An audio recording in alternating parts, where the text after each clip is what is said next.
दंडोत बंदन अनेक बार, सर्व कला समरथ, सर्व कला समरथ।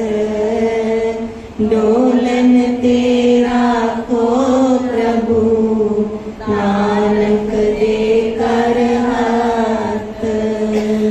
वाहिगुरु जी का खालसा, वाहिगुरु जी की फतेह। मन की सुरत चित्त सब बहुत गहरे विच ले जाके महाराज दे इस साके दे दर्शन करने ने। बहुत चुप रह के अगे एवें सुरत नूं जोड़ दो कि जो सुन रहे ने कान राही वो दर्शन हो रहे हैं। तो महाराज को मंगिए, महाराज शरदा बहुत गहरी कर दो, क्योंकि जब तुसी दयालु होंदे हो तां ही पूरी शरदा मिलती है। सतगुरु होए दयाल तां शरदा पूरी है। सानू ये लगता है कि शरदा असीं रखते हैं, पर वो कृपा नाल मिलती है जदों महाराज आप दयालु होंदे ने। ते महाराज साडा शरदा ते भरोसा तुहाडे चरणां ते प्रीत टिकी रहे, कदी हिले ना महाराज, ऐसी कृपा करो। महाराज को जल्द चंदू अपनी हवेली विच लै गया पिछले पासे, और अपने हवेली के वड्डे दरवाजे बंद करके ड्योढ़ी विच 5 सिखां नूं जिहड़े ब्रह्मगियानी सिख महाराज के नाम आए ने उन्हां नूं बंद के रखना कीता। ते अंदर कमरे वाल पासे चंदू ने महाराज नूं रखिया है। आप चला गया रात अपने घर परिवार पास। ते सवेरे जदों नगाड़े बजे ना कि जहांगीर का जड़ा हुण परिवार है, वजीर ने जिहड़े नाल शुभदे ने, होर परिवार के सारे सब सदस्य सारे कश्मीर नूं जा रहे हैं, क्योंकि शाही ठाड़ नाल निकलना ना। जदों नगारे बजे ते जाके फटाफट अगे नूं हो के कहंदे जहांगीर नूं मिलिया, ते कहंदा मैनूं आग्या दो कि मैं 4-5 दिन बाद तुहाडे नाल आके मिलां। मैनूं इत्थे 4-5 दिन का कुछ काम है, जो पिछले साल के पूरे मामले ने वो सारे हले खातियां ते चढ़े हुए हैं। मैं बड़े मुंशी लाए हुए हैं, तो अगले साल भी कुछ मामले बनाने ने, मामले यानी टैक्स जिहड़ा कर लगना। कहते अगले साल ने भी मामले होर वधाने ने, उन्हां दा लेखा जोखा भी तैयार करना है। मैनूं आग्या दो, मैं 4-5 दिन बाद तुहानूं मिलांगा। ते वजीर खान चंदू जिहड़ा है उन्हां कोलों आग्या लै लैंदा है जहांगीर पासों। ते जिहड़े बाकी दे जिहड़े हैगे ने ना सारे सभासद, वो सारे वजीरां नूं कहना करदा है कि ध्यान रखना कोई भी गुरु साहब की गल जहांगीर नाल नहीं करनी। जहांगीर को याद ही दिवाना गुरु साहब बारे। किसी नाल मिठा बोल के उहदा मित्र बनता है, किसी नाल कोड़ा बोल के धमकी दे के, किसी को पैसे दे के, किसी भी तरह जिहड़ा हैगा वो इस तरह अपना तो ना कि अपना काम सवार लैंदा है। ते महाराज दे बारे कहता है कि गल नहीं करनी किसी ने भी। तो कहता है जे तुसी सारे मेरा साथ दो तो मैं शांति नाल अपना 4-5 दिन का काम इत्थे नबेड़ के फिर जिहड़ा आना करांगा। सारे सभासद उन्हें तसल्ली दे देंदे ने कि तुसी जाओ अपना काम करो, जिवें तुसी कहोगे उवें ही होएगा। ते ये कह के नगाड़ियां दे नाल जदों लाहौ लश्कर नाल जहांगीर इत्थों चला जाता है, तो वह महाराज को याद भी नहीं करता कि कल कोई सभा विच आए सी कि की गल होई सी, जां कहो याद करना नहीं चाहता। जहांगीर ने अपनी किताब तोज़के जहांगीर च लिखा है कि महाराज बारे कहता है कि यह जी दुकान है पिछले 3-4 पीढ़ियां तो चली आ रही सी मेरे समय तक, तो मैं इनू बंद करना चाहता सी। महाराज के घर को दुकान कहता है, ऐसी शरदा है। इनू बड़ा महाराज नाल जिहड़ा ना अंदरों वैर जिहा हो गया। क्यों हो गया? क्योंकि इन्हें अपने वालों साई मियाँ मीर जी को पंजाब भेजा सी प्रचार करने लई, ते साई मियाँ मीर जी गुरु अर्जन देव महाराज के मुरीद ही बन गए सी। अमृत वेला महाराज के पास करते सी, गुरबाणी सुनते सी, महाराज का उपदेश धारण करते सी, ते रोज अमृत वेले नितनेम विच सुखमनी साहब का पाठ करन लग गए सी साई मियाँ मीर जी। एक गल जिहड़ी है जहांगीर को बर्दाश्त नहीं हुई सी कि मैं प्रचार करने लई भेजिया, उल्टा है जिहड़े साई मियाँ मीर जी ने इन्ने वड्डे साडे इस्लाम के पीर होने के बावजूद इन्नी इज्जत मिली हुई है इन्हों, लेकिन तां भी जाके गुरु अर्जन देव जी से बढ़ के रह गए। फिर इहदे पुत्रों खुसरो का भी कारण रहा, बहुत सारे कारण सी जिहदे कारण, पर महाराज के उवें ही निर्वैर संभालते हैं ना। जे ਇਹਦਾ ਵਜ਼ੀਰ ਕਿਹਾ ਸੀ ਆਪਣੇ ਜਲੋਦਰ ਦੇ ਰੋਗ ਨੂੰ ਲੈ ਕੇ ਮਹਾਰਾਜ ਮੈਨੂੰ ਰਾਜੀ ਕਰ ਦੋ, ਮਹਾਰਾਜ ਨੇ ਉਹਨੂੰ ਰਾਜੀ ਕਰਤਾ। ਜੋ ਸ਼ਰਣ ਵਿੱਚ ਆ ਜੇ ਨਿਮਾਣਾ ਹੋ ਗਿਆ। जे ਇਹਦਾ ਪੁੱਤਰ ਗਿਆ ਸੀ ਮਹਾਰਾਜ ਮੈਨੂੰ ਦੇਸ਼ ਨਿਕਾਲਣਾ ਹੋ ਗਿਆ, जे मैनू माया ना मिली तो मैं भुखा इत्थे ही मर जागा, मैं देश तो बाहर ही नहीं निकल पावांगा। जिन्ना समा लगना है देश तो बाहर निकलने लई उन्नी देर तक तो रोटी खानी है ना इत्थे। ते महाराज ने माया दे दी। वो सारे कारण ने महाराज के खिलाफ अपने दिल में जमा कर लेते ते कुछ चंदू दी चुगलियां हो गई। हुण जदों जहांगीर चला गया, ये महाराज पास चंदू आया। कौन आ रहा है? गुस्से नाल भरिया होया। ते गुरु अर्जन देव जी कौन ने? वो अहंकारी है ते गुरु अर्जन देव जी निमरता दे घर ने। जे वो क्रोध नाल भरिया आया ते अगे शांति दे पुंज ने। जे उन्होंने गल करन दी अकल ही नहीं हैगी ते अगे कौन ने? बाणी दे बोहित ने। धन गुरु अर्जन देव साहब महाराज, धन गुरु अर्जन देव साहब महाराज उवें अपनी अडोल अवस्था विच लीन ने। बाणी प्रभ की सबको बोले, आप अडोल ना कबू बोले। महाराज अपनी अडोल अवस्था विच ने, निज स्वरूप विच लीन ने। आके महाराज नूं कहंदा है बड़े उच्ची आवाज नाल, बड़े रोह नाल कहंदा है कि आप जी तुसी मेरी कुड़ी दा जिहड़ा ना धी दा जिहड़ा नाता है वो तुसी कबूल करो। जे तुसी मेरी धी दा नाता नहीं कबूलदे ना ते फिर तुहाडा बड़ा नुकसान होएगा। तुसी नहीं जानदे मैं तुहाडे नाल की कर सकदा हां। ते कहंदा मैं 2 वारी अपने लागी भेजे, ब्राह्मण नूं भी भेजिया ते उस तो बाद मैं अपने अहलकार भी भेजे। मैं 2 बारी अपने लागी भेजे, तुसी मेरी एक नहीं सुनी। उल्टा सभा विच तुसी मैनूं कुत्ता कहा। कहंदा तुसी मेरी उपमा जिहड़ी ना कुत्ते नाल कीती। हुण जानो जे तुसी मेरी धी दा रिश्ता ना लेता ना, कबूल ना कीता ते मैं कुत्ते आकणे तुहाडे पिछे पै जावांगा। ते जिहड़ा हल्का कुत्ता हो जांदा ओहदी दशा कैसी हुंदी है? कहंदा मैं कुत्ते आकणे तुहाडे मगर पै जावांगा। महाराज इह गल सुन के कहंदे असी उस समय भी ऐ क्या सी, हले भी ऐ कहते हैं कि तू चबारा है, तू चबारे वक्त उच्चा घर लभ। तू तो सानू मोरी जानिया है ते सानू मोरियां नूं मोरियां लभ जानियां। मोरी मतलब सब तो हेठली इट इमारत। कहते सानू निमाणियां नूं निमाणे मिल जाणगे।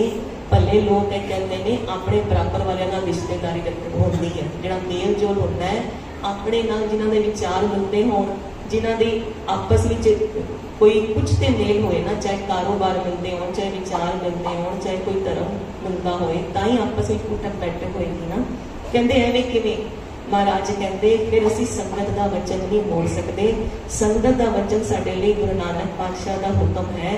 असीं अपना कहते पुत्र को त्याग सकते हैं, अपनी पत्नी को त्याग सकते हैं, अपना शरीर त्याग सकते हैं, पर संगत का वचन नहीं त्याग सकते।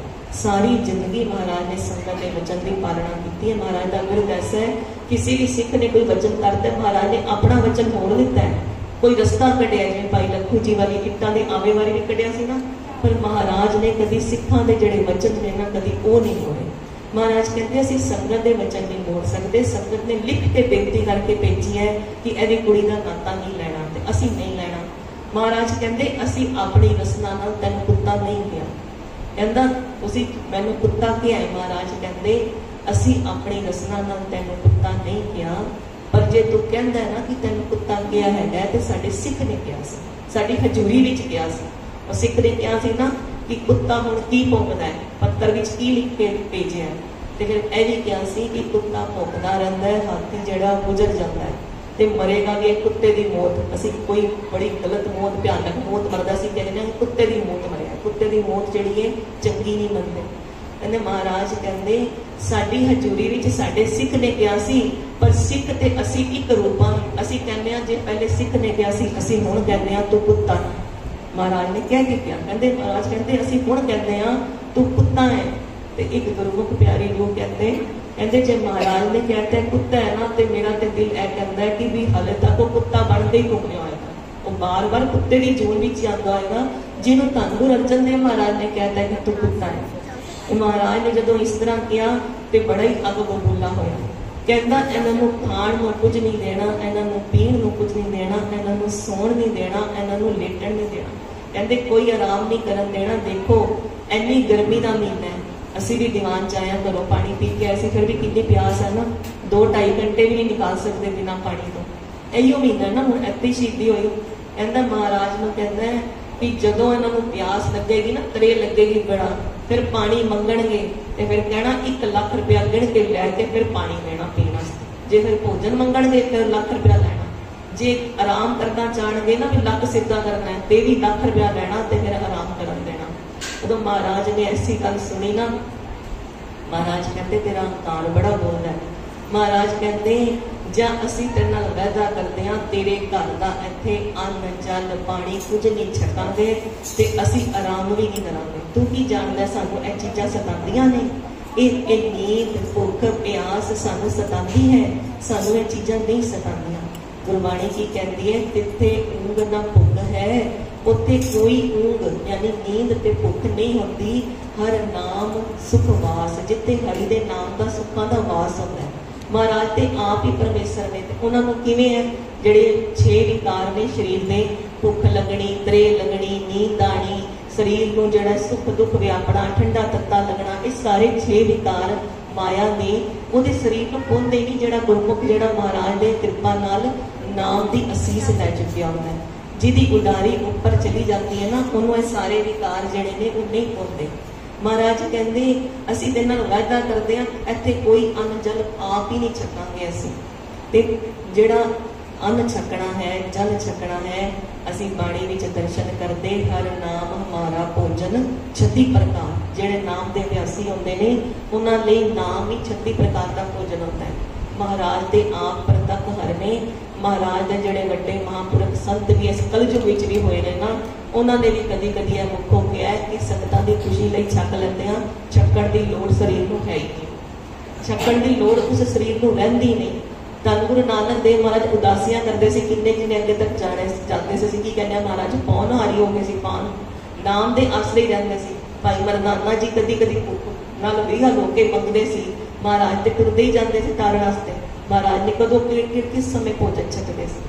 कहते नाम दे आसरे जदों टिकदा है शरीर ते ना भुख मंगदा है ते ना प्यास लगती है, ना नींद सतांदी है। ये महाराज दे असीं तां ही कहने सुखासना विच महाराज विराज रहे। महाराज ने एक रस चौंकड़ा लगा लिता ते वो चौंकड़ा चुकना ते की लेटना ते बड़ी दूर की गल है, लक सीधा करना। महाराज ने कहते ने गोडा भी तां नहीं चुकिया सी। महाराज एक रस जिहड़ा ने चौंकड़े विच अपने निज स्वरूप विच लीन हो गए।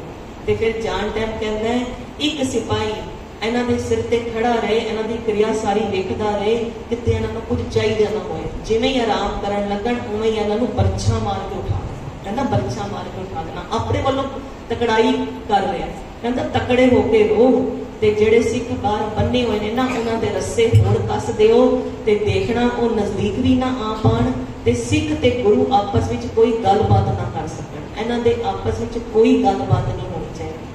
वो सारा दिन महाराज को पहला दिन जिहड़ा महाराज का निकलिया ना, रात एक महाराज बतीत कर चुके हैं जो राती छोड़ के गए।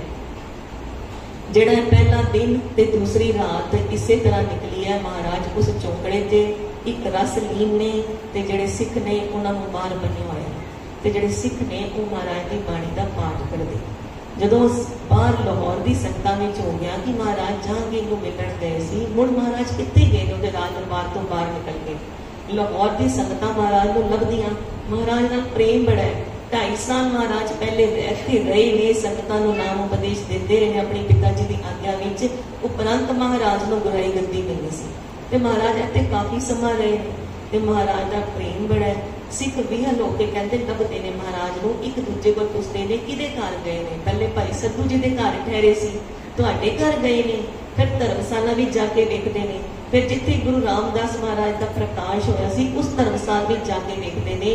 उन्होंने ताया जी के घर जाके देखते हैं, किसी धर्मशाला में किसी घर के महाराज होणगे, पर महाराज कितने नहीं लभदे। फिर सिखां नूं जिहड़ी अंदरों चिंता व्यापदी है कि महाराज बिना ही कुछ कहे किते सुधा सरोवर ते नहीं वापस चले गए, या जहांगीर ने तो नहीं कोई ऐसी हरकत कर दी।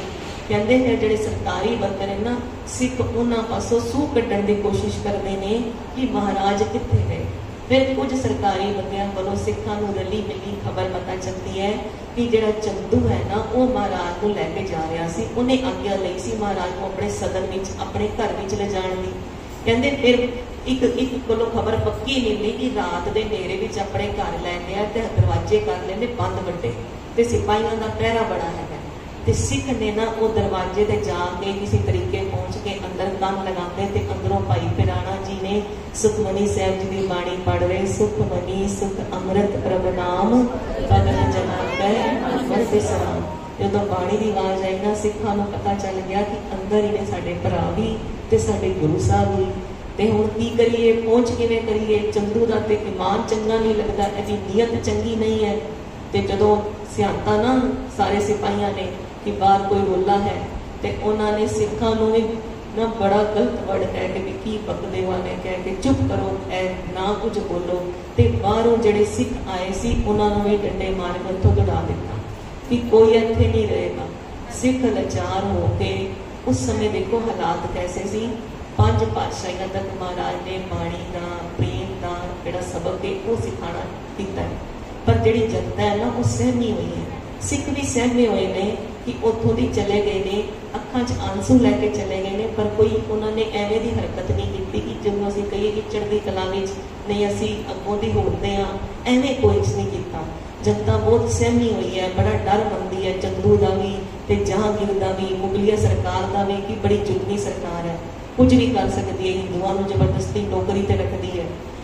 इस तरह उन्होंने डर मन के सिखा ने कुछ नहीं किया। वो दिन ते रात पूरी निकल गई। अगले दिन चंदू जिहड़ा ना बड़े गुस्से च आंदा है कि हुण देखो जाके त्रे ने सताया होएगा, नींद ने सताया होएगा, कुछ ढिले पै गए होणगे, हुण ते मेरी कुड़ी दा नाता मन नहीं लैणगे। फिर जाके कहता है कि सताया ना त्रे ने भुख ने, हुण की मनदे हो? मेरी धी का नाता हले भी लै लो, हले भी सपने अकन जानो ए सब नो कि कुछ नहीं बिगड़िया, ए जानो कि कोई सपना सी, कुछ नहीं बिगड़िया, हले भी सही सलामत अपने रामदास पूरे पहुंच जाओगे। मेरी धी का नाता जिहड़ा कबूल कर लो। मैं 2 साल तो चिंता ते हां, मेरी तुसीं इज्जत नहीं रखी। जिहड़ा महाराज कहते ने फिर वही गल, जब एक बारी जो पहले किया सी वही हुण कहने आ, संगत का वचन नहीं मोड़ांगे, जो मेरे तेरे चित्र च आए वो गल है, पर असी जड़ा वो नाता नहीं कबूल करा। अगों दी रोह विच आके कहता है जे नाता नहीं कबूल करोगे ना ते तुहानू जड़ा ना फिर अपनी जान तो भी हाथ धोना पै सकता है। ते महाराज कहते जड़ा तू साडे नाल कर रहा ना, रोह कमा रहा है, जड़ा दुख कमा रहा है, ये तेनू बड़ा महंगा पेगा, तेरा अंत माड़ा होएगा ते फिर तू नरकां नूं जाएगा। महाराज ज्ञान का वचन कह रहे ने, उन्हें समझिया महाराज डर गए ने ते तां करके मैनूं एवें दी गल्लां कर रहे ने। कहंदा हुण डरदे पे हो, जदों मैनूं कुत्ता कहा सी तां नहीं डर लग्या सी। महाराज ने फिर कहा कि कुत्ते नूं ही ते कुत्ता कहा ना, कुत्ते नूं ही कुत्ता कहा। महाराज कहते फिर महाराज अगों चुप लैती, क्योंकि जिहनूं ज्ञान की गल समझ ही नहीं आ रही उन्होंने की समझाण। महाराज जी जदों माया का नशा चढ़ता ना, हुकूमत का अहंकार सिर चढ़ के बोलता है तो उन्होंने कोई गल समझ नहीं आती। अपने सिपाहियों नूं महाराज को डराने लई उच्ची उच्ची बोल के कहता है अग बाल दो, अग दे पापड़ लगा दो, देग रख दो उपर ते पानी नूं उबालो, देखो इन्हां नूं उबलदी हुई देग च बैठावांगे, फिर देखो इन्हां दा की होएगा, फिर मन्नणगे कि नहीं मन्नणगे रिश्ता। महाराज उस समय अडोल अवस्था विच बैठ गए ते महाराज हुण कुछ ना बोले। क्यों? क्योंकि महाराज जिहड़ी अवस्था के मालक ने, जिन्हां नूं काम क्रोध ही नहीं पहुंचता, उन्हां नूं ऐ कित्थों पाउणगे। पर फिर भी जो शरीर है वह धर्म है, वह ठंडा तत्ता मुक्ता है। शरीर का तो धर्म है ना, कुछ तुसीं हुण गर्म पानी उंगल भी पाओ, अपनी उंगल से भी किवें छाले हो जाएंगे। पर महाराज की अंदरूनी अवस्था जिहड़ी है वो किहड़ी है? काम ना क्रोध ना लोभ ना मोह ना रोग ना सोग ना भोग ना भय है। महाराज ते उस अवस्था में, पर फिर देह विहीन होके महाराज सब नाल स्नेह करते हैं। महाराज के देह विच माया नूं धारण कीता साडे कल्याण लई। असल में महाराज को कोई देह की लोड़ थोड़ी ना है। महाराज ते वो निरंजनी जोत ने, सो सब अंदर जोत रूप विच विराज रहे हैं। पर फिर भी महाराज ने साडे भले लई साडे ते तरस खा के ये शरीर की माया नूं है जिहड़े अपने ऊपर धारण कीता है। पर शरीर का जो धर्म है कि बिनसना, वो भी महाराज ताई करके महाराज कह रहे हैं कि असीं जाना है। शरीर का धर्म है ठंडा तत्ता मनना, बीमार होना, राजी होना, जमना मरना, ये शरीर का धर्म है। ते महाराज कहते कि अडोल अवस्था विच कि जो तेरे चित्त विच आंदा है वो कर। जदों अग बाल दिती, बहुत ही भांबड़ मचे, पानी उबाले खान लग गया ते सिपाहियों नूं कहंदा इन्हां नूं चुक के पा दिओ। जदों सिपाहियों नूं कहा ना, सिपाहियों ने 2 कदम अगे चुके ते महाराज ने कल का चौकड़ा मारिया और हुण खोलिया अपना चौकड़ा। महाराज अपने चौकड़े तो उठ के आप ही 2 कदम अगे वध गए, सिपाहियों को अगे आने की लोड़ नहीं पई। महाराज ने अपना एक चरण फिर दूसरा चरण, महाराज आप अडोल अवस्था विच उस उबलती हुई तेल विच जिहड़े बैठ गए। हुण जिहड़ा पानी है वो बहुत तेजी नाल उबल रहा है, पानी ठंडा ना पए, इस करके बार बार कहता होर लकड़ पाओ, होर बालण पाओ, चंगी तरह उबाल दिओ। इन्हां नूं समझ आए किसी नूं ताप देण दा की अर्थ हुंदा है। 2 साल तो कहता मेरी छाती विच इन्नी गर्मी चढ़ी, मैं इन्ना ताप है, मैं इन्ना सुलगदा पिया, मैं तप तप के खप खप के मरदा पिया, मेरा शरीर अद्धा रह गया, इन्हां ते कोई असर नहीं। हुण इन्हां नूं तपाओ, इन्हां नूं उबालो, इन्हां नूं पता चले कि मेरे ते की गुजरी है। पर आप ही अपने कर्मां दे करके तू भोग रहे हैं। जब तू दोख रखदा है, बैर रखदा है, महाराज दे सामने स्नेह करने वाले ने हले भी जे महाराज की शरण लै लैंदा ना, महाराज हले भी बख्श देंदा। महाराज कोई डोल अवस्था विच बैठे ने, पर सिखां कोलों ते नहीं जरिया जाता ना। देखो जिहड़े सिख ने वो ब्रह्म ज्ञान की अवस्था विच ने, वो जानते ने कि महाराज अपने महाराज के बस विच सब कुछ है, महाराज सर्वकला समर्थ ने।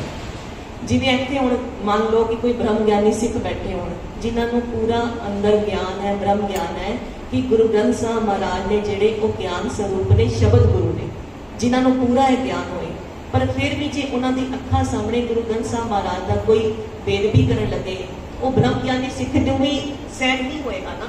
चाहे वो जानते ने कि ज्ञान की कोई बेदबी नहीं हो सकती, शब्द गुरु की कोई बेदबी नहीं हो सकती, पर फिर भी तुसीं हुण इत्थे अगर बेदबी करने लिए अपना कदम बताओ, चाहे वो ब्रह्म ज्ञान की अवस्था में सिख होएगा, उन्होंने गुरु ग्रंथ साहब महाराज की देह नाल प्रेम है, जिहदे विच जोत अपने गुरु की जग रही है, उस जोत दे जगण करके उस शरीर नाल प्रेम हो जाता है। असीं ते प्यार नाल महाराज के निशान साहब नूं मत्था टेकदे हां।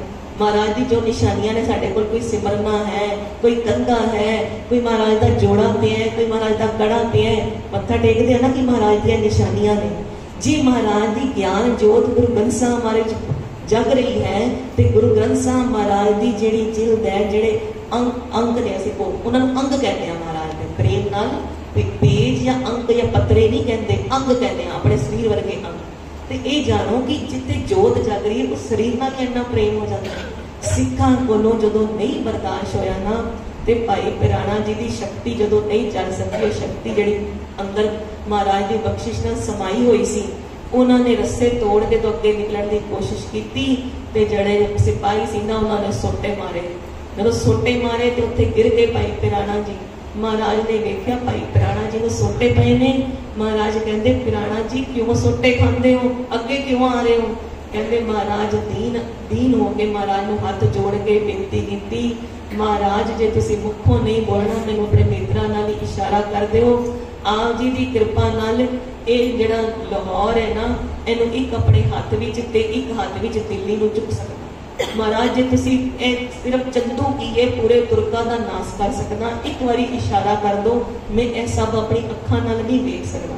जदों एवें गया ना, महाराज कहते कितों बख्शिशां लित्तियां ने? कहते महाराज आप जी की सेवा करके आप जी के चरण झाड़ के। ते महाराज कहते फिर जिस पेड़ की छां च रह के इन्नी बख्शिश मिलनी है, उहदे कोल किन्नी, उहदे कोल कोई शक्ति है कि नहीं है, वो कोई समर्थ है कि नहीं? महाराज तुसीं ते सर्व समर्थ हो। ते महाराज कहते फिर जे जानते हो तो चुपचाप बैठ दो। महाराज वेख्या नहीं जाता, महाराज कहते धो नीचे कर लो, अखां बंद कर लो, जे नहीं वेख्या जाता। यह सबक है भाई पिराणा जी, ए मैं सबक दे रहा जिहड़ा अज तुहानूं समझ नहीं आ रहा, कुछ चिर बाद समझ आएगा। ये सबक दे रहा, इनू याद कर लो, इनू सीख लो। इस सबक का फिर मैं चलो ना वो परीक्षा भी लैनी है। महाराज की कहना चाह रहे हैं, उबलती देग च बैठ के मैं सबक दे रहा, तो इस सबक नूं याद कर लो, फिर मैं दी परीक्षा लैनी है। मतलब सिखां नूं कह रहे हैं चुपचाप बैठ के देखो जो मैं क्लास में लैसन पढ़ा रहा, तो फिर अदा टेस्ट होएगा। किवें होएगा? जदों भाई दयाला जी नूं देग विच उबालिया गया, फिर टेस्ट होया ना कि सीखिया सबक, सबक याद हो गया। महाराज ने इंज कहना कीता कि सबक सिखा रहा, सबक नूं याद करो। जिन्हें जदों महाराज का कहण तो भावे अगे 6वें जामे विच मीरी पीरी दी 2 किरपानां पहनणियां ने। किरपान धारण करन तो पहले, शस्त्र धारण करन तो पहले अंदर जज्बा कुर्बान हो जाता होना चाहिए। सिर तरतली गली मेरी आउंदी तमारक पैर तरीजै सिर दीजै गाण ना कीजै। महाराज का कहण तो पावे शस्त्र वो धारण करे जिहड़ा कुर्बान भी हो सकता होए। ਅਸੀਂ ਅੱਜ धारण कर लेंगे अंदर कुर्बान होने का जज्बा पूरा नहीं होता। तो महाराज ये कह रहे हैं जो मीरी पीरी की कृपाना पैणियां ने पहले सबक कुर्बान हो जाने का दिता है महाराज ने। महाराज कहते बाद चो समझ आएगा प्यारा जी, हले सबक देखो, सबक नूं समझण दा जतन करो, बाद चो प्रीख्या लवांगे सबक दी। ते बाद चो 9वें जामे विच महाराज ने फिर प्रीख्या लई भी, फिर दोबारा महाराज ने जिहड़े ना ताई करके ते धन गुरु अर्जन देव महाराज नूं शहीदां दे सरताज कहते हैं, क्योंकि शहीदी का जिहड़ा सबक है पहला जिहड़ा लैसन है वो धन गुरु अर्जन देव महाराज ने दिता है। फिर गुरु तेग बहादुर साहब की शहादत नूं लासानी शहादत कहते हैं, क्योंकि गुरु तेग बहादुर साहब महाराज ने ते जिहड़ी शहादत है ना वो भी जिहड़ी है वो गैर जिहड़े धर्म नूं महाराज जिहड़े पंथ की उपासक नहीं सी उन्हां ने महाराज की शहादत विच की विलक्षण गल सी कि शहीद महाराज हो रहे हैं, महाराज का पंथ सिੱਖੀ पंथ है ते जिहड़े पंथ लई महाराज दे रहे हैं वो हिंदू है, 3 चीज़ां शामिल हो गई। पर इत्थे महाराज जिहड़ी शहादत दे रहे हैं वो गुरु घर दे उपर जिहड़े आरोप लगे ने वो दोखियां नूं महाराज सजा देने दी शहादत दे रहे हैं। महाराज कह रहे हैं कि इहनूं बैठ के सबक नूं देखो, जदों महाराज का शरीर उभरती तेल विच कितना समा, कविराज संतोख सिंह जी लिखते हैं बहुत समा, कभी कोई कहता है 1 पहर, कई को कुछ घंटे। जदों महाराज के शरीर नूं बाहर कहते हुण इन्हां बाहर कढ़ दिओ, चंदू करता जब थक गया ना वेख के कि महाराज ने ना सी करते ना सू करते, जदों देख के आप ही थक गया, इन्ना सेक इन्नी गर्मी पसीनों पसीन हो गए, कोल खड़े हुए सारे, कहता महाराज नूं बाहर कढ़ दिओ। जदों महाराज नूं बाहर कढ़िया तो महाराज के शरीर से बहुत छाले से, कहते महाराज का जिहड़ा मांस है ना गर्दन तो लैके पैरों तक बहुत ज्यादा जिहड़ा वो लटक गया सी। उसी दिन पहले दिन 75% महाराज के शरीर का इन्हें नाश करता। एक जदों सी साढ़े पर गर्म पानी पैंदा